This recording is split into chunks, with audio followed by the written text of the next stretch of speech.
Wrecking and salvage, the first major industry in Key West.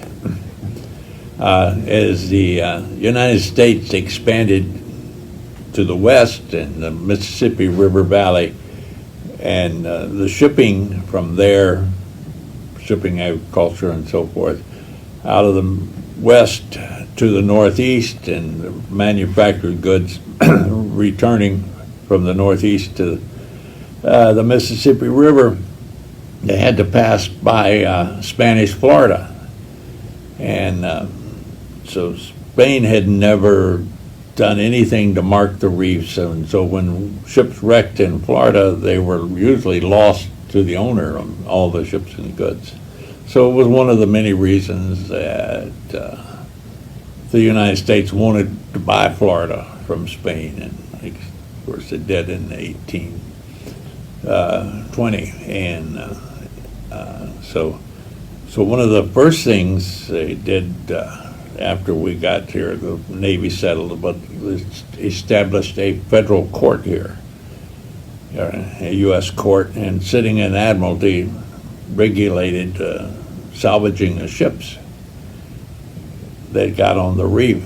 And the first group of people that came here to salvage were mostly New Englanders from the Connecticut River Valley, followed by people from the Bahamas, but they were, of course, English citizens, so they had to become American citizens to participate in the federal court system.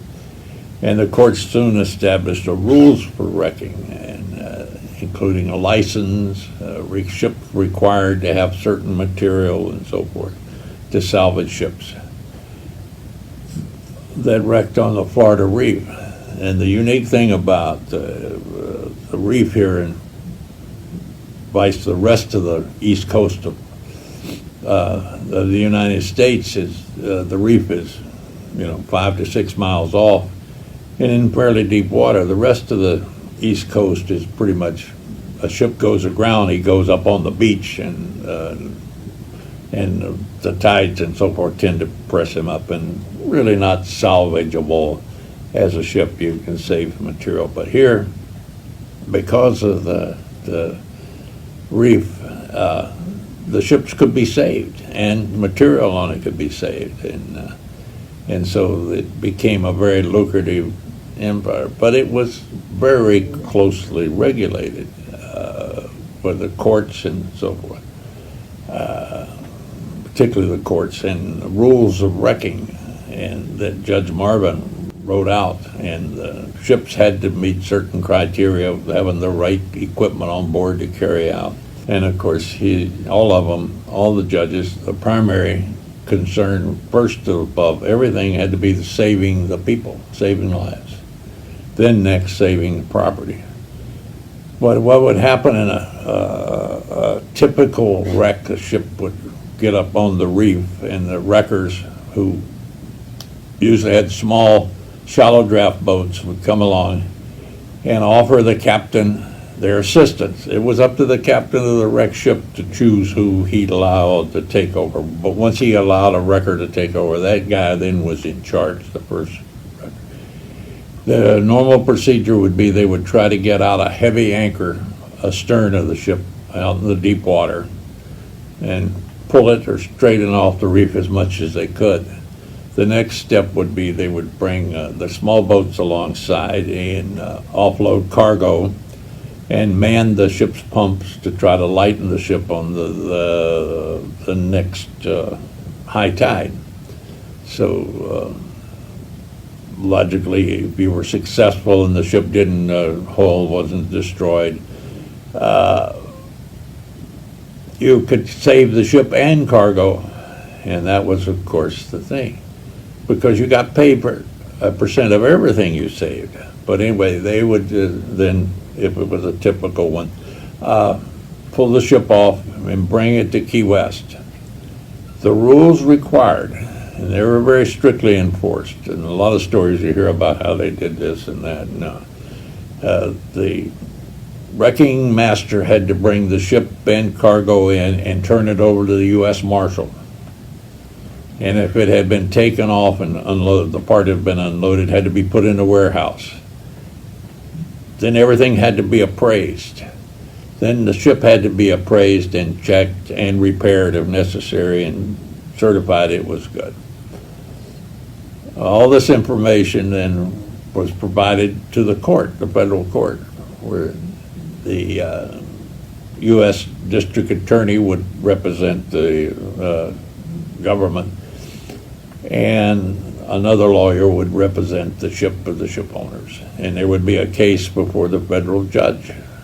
What happened, what was saved, what was it worth, and so forth. At the end of it, the judge would award a salvage award, usually around 20% of the value of what had been saved, including the price of the ship, if they had saved the ship. A lot of times they didn't, because it broke up and got, hull damage and so forth. But once you got that amount of money, then there was a question. The ship captain owners could pay that amount of dollars, and they got the ship and sailed away. Also, the insurance companies, who all had, the bigger insurance companies had representatives here, could pay that amount of money and the ship was intact. If nobody had the money to pay the salvage fee, then stuff would be sold at auction. And that was sort of at last resort. Now, there's some exceptions. The judge could, if it was perishable goods, could order an immediate auction of goods. And like if it was a load of bananas, don't wait 2 weeks to sell those, he could sell them right then. Or goods that had been in salt water, and you needed to clean them and so forth to preserve it. Of course, the ones that the most lucrative wrecks were the cotton ships, because the cotton, even though if it got wet, was still good. The bales of cotton were good, so they liked the cotton. And some of the others, like sugar, when it got wet, didn't do very well. So they depended on the cargo. So the wreckers could make a good living. Now, most of the wrecks occurred on each end of the reef, off of Key Largo, Carrisport Reef, or at the Tortugas. Very few wrecks happen within sight of Key West. You'll hear the story, they'll looks out, and he sees a ship, and the one about the preacher, he sees a ship that wrecks from the courthouse where he's preaching, and he wreck ashores, he runs out the door, and that's that. Didn't happen. So they could make a good living. But they could also go all year and not find a wreck.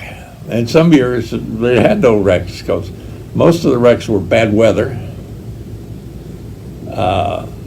incompetent crewmen, captains, and currents. Sometimes the Gulf Stream will actually drive ships up on the reef, and the sailing ships. So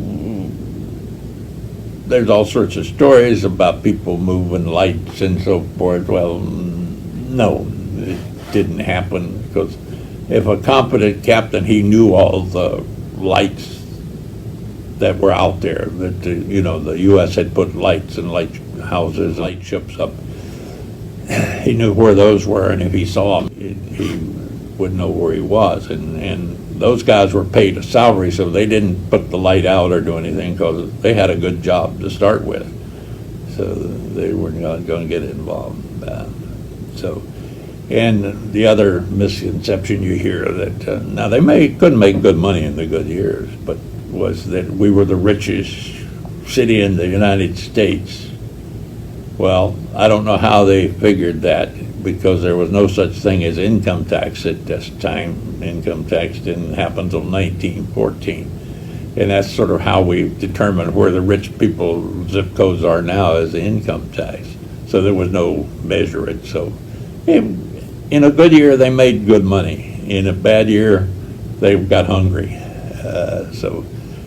But it was, of course, causing a loss of commerce to the United States, because if you lose 20% of a ship, it hurts the commerce. So the federal government started building lighthouses. The first, when they built Cape Florida, and it was too far away to really be effective. Too far inland from the reef. It's off of Key Biscayne. And they built Sand Key Light, which of course was off of Key West, and was one that lighted Tortugas first in the port and then later on the island by itself. So no longer had Key. So, and then from there they started building lights all up and down the Keys, and along at the same time, steam power was coming into being, so the ships were now more controllable than in the old sailing days. They could, so wrecking was a dying proposition by that way, and of course more modern stuff was happening. Ships were still running around. They're still running around today. I mean, even with all the modern stuff and so forth. So, but anyway, the lighthouses, which unfortunately, the lighthouses now are all abandoned by the Coast Guard and being discarded, and are available for groups to try to take over, but nobody that I have, several people have been trying to come up with a viable use of those grand lighthouses, but nobody has successfully done it yet. So we will see. But anyway, the wrecking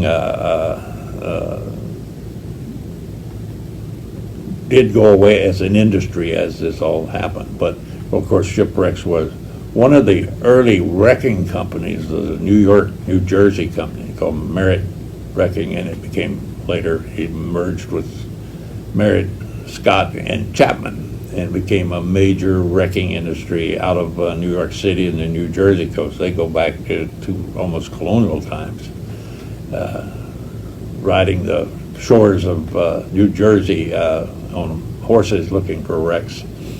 But anyway, they survived as a wrecking company and had incorporation of the Navy, large wrecking vessels, wrecking tugs stationed around the country and the world, one of which was stationed in Key West from early 1900.